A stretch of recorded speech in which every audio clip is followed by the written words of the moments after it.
Ken, you're going on vacation in a couple weeks? That's right. And where you're going, they're going to be gorillas? Yeah, we're going to Uganda. And he asked me, Joe, would I be interested in that? I'm not inviting you, by the way, Rob. I know you're not inviting me, but you asked me if I would be interested in that. Right. Gorilla, like real gorillas? Real gorillas. Yeah, real gorillas. So, like you want me to go to, like the gorillas are over there, and you want me to closer to them. Yes. You're going towards the gorillas. That's right. Ken, I've raced towards gunfire. I race towards real fires. I'm not going towards gorillas. All right. That's white people stuff, man. To the Empire State. That's not for me, bro. Just go to the Empire State Building. Look up. King Kong. I asked Ken, I said, who are you, Tarzan now? I'm not doing that. Oh, my goodness. The Baltimore Ravens are part of a coaching search. A week ago, you were here. That happened after you left. Yep. Did you have any clue that we would be here this week? I actually thought that Harbaugh would have another year, and we one of the things we talked about, maybe either on air or off air, I can't remember which, was that the fact that it hadn't happened by that point on Tuesday morning after Black Monday. Yeah, that that was a little bit surprising, but here we are 6 days later, and there's been an incredible amount of movement in that amount of time, 7 days. Yeah, there has, but it's also curious. There's so much. The information that's come out is so muddy as to how the decision was actually made. The only thing we're getting is there was dissension. A lot of front office people did not want him fired. It sounds like the owner made the decision on his own.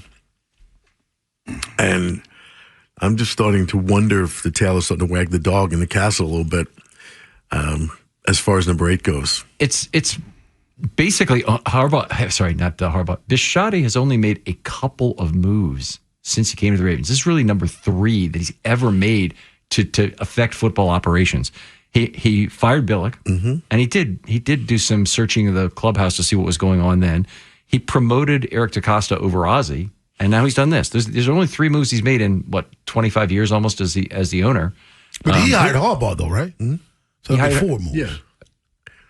Right, that's replacing Billick. Okay. Oh, you mean replacing Billick? Got you. Yep. When he promoted him over Ozzie, he kept Ozzie and promoted DaCosta to Ozzie's. That's. I think I said promoting EDC over Ozzie. Yes. Yeah, I got that as one of my 3. What do you mean over Ozzie? Ozzie kind of retired and it took just a Ozzie has an emeritus position, but he's still with the Ravens, and he reports to DaCosta's silo. Oh, okay. I got you. Yeah. I understand what you're saying. Yeah. Ken McKusick joins us, filmstudybaltimore.com, talking about this coaching search. So I'm assuming no Pete Carroll, no Brian Billick, and please, for the love of God, no John Gruden. So exactly what are they looking for in the next coach? So, I put this together last night. I'm thinking, they want somebody ages 36 to 53. And the reason I would say that is you really want to have a dynasty possibility. So Davis Webb, no, he's like 31. Well, he's on the younger end, but I would love him for offensive coordinator. Right. I don't know if he's ready to be head coach or not, but they interviewed him for head coach. Okay. And Jim Schwartz, they just talked about adding him to the list today, and I don't know if that's been done officially. No, I've been raising that name consistently. Rob will back me up on that. So I wonder why he wasn't. I'll back you up more. You raise his name, but I won't back you up on bringing him in. No, I know you don't want him, but I've been raising the names, and why not? I mean, obviously got Baltimore ties. He's from the region, and he was a head coach. I don't know. I just thought he might be a good fit here, but I tell you something. The one I don't get is the Brian Flores discussion. It's not just the lawsuits against the NFL that's still pending, by the way. That I don't. How do you hire a head coach? He's got a pending lawsuit against the league. That I don't get.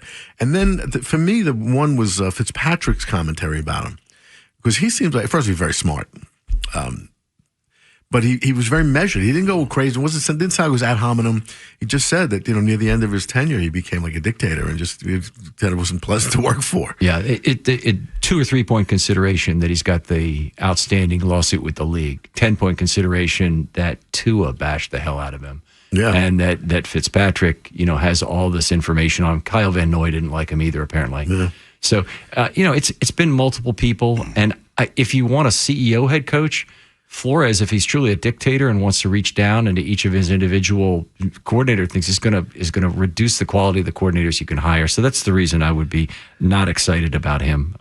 He's on the list, but he's the right age. But I'd be not excited. Me either. Ken McKusick, FilmStudyBaltimore.com joins us. Okay, kid, we'll give you a chance to be king of the world, at least for the Ravens for a little while. If you were making the decisions based on the candidates that we have right now, who do you like? Okay, so I'm going to start with I really want a CEO head coach. Okay, so I want to maintain the Harbaugh thing. And I know a lot of people are the other side of that. They want to hire one side of the ball, then you don't lose your one side of the ball if your coordinator leaves. Okay, but I think regrowing the coaching tree is important to do on a consistent basis. The best leader of men in the group, I believe, is Anthony Weaver, and I'd like him to be the guy who comes. He has Baltimore ties, and I think he can give up the DC role to a subordinate, even though he's had it for the last 2 years in Miami. It doesn't mean there won't be some oversight, but I don't expect a Tomlin level oversight of the defensive side of the ball here in Baltimore if Weaver hires a high quality defensive coordinator. Yeah. What do you think of Robert Saleh? Same kind of thing. He's one of the other players one of the coaches who could be a CEO head coach. He's now got 5 years or 6 years, maybe in 2 separate tours with the 49ers as DC. But he apparently did give up his DC role at the end of his tenure with the Jets. So it might be somebody who could do that. Otherwise, I don't really see a compelling reason to bring in Saleh as a head coach unless he can be a CEO level head coach. And what was how was he with the Jets as head coach? Well, terrible in terms of record. 20. Well, everybody's terrible there. I mean, that's a dysfunctional organization. But I just mean as far as his approach to the job, CEO, or did he meddle in defense? Well, that's the thing. At the end of his tenure, he apparently gave up his defensive play calling responsibilities, which is that to me that's a start. But it may have been Woody Johnson required that of him at the end of his tenure. But it's very hard to separate the dysfunction because he was very successful in San Francisco as a defensive coordinator, and obviously was not successful as a head coach. No, well, that's funny. I had the privilege of going to Jets camp one year. I was on the sidelines. And I was with Kevin Green and a couple of other coaches. Woody Johnson was on the field, and one of the coaches was like, let's move over here. They just wanted to get away from him, which I thought was incredibly telling, that they didn't want to be anywhere near the owner. And I just think I just think that organization just is a dumpster fire. You can't get by a bad owner. That's certainly true. We're very lucky to have Bisciotti. Yeah. Very lucky. Man, hey, listen, man, don't follow up on Ed. Ed has his guys. He's going to stick to his guys. His guys can go ahead and set a torch to build a building. And those are his guys. He's going to be on Robert Saleh. I'm surprised. If Tampa had made a coaching change, Ed would be knocking on Steve Bisciotti's door and telling him to hire who, Ed?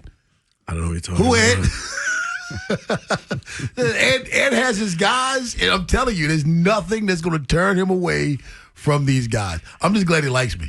That's all. I always tell my friend, it's a terrible flaw of mine, but I'm glad he likes me. I mean, I am loyal if nothing else. I just defend people I know.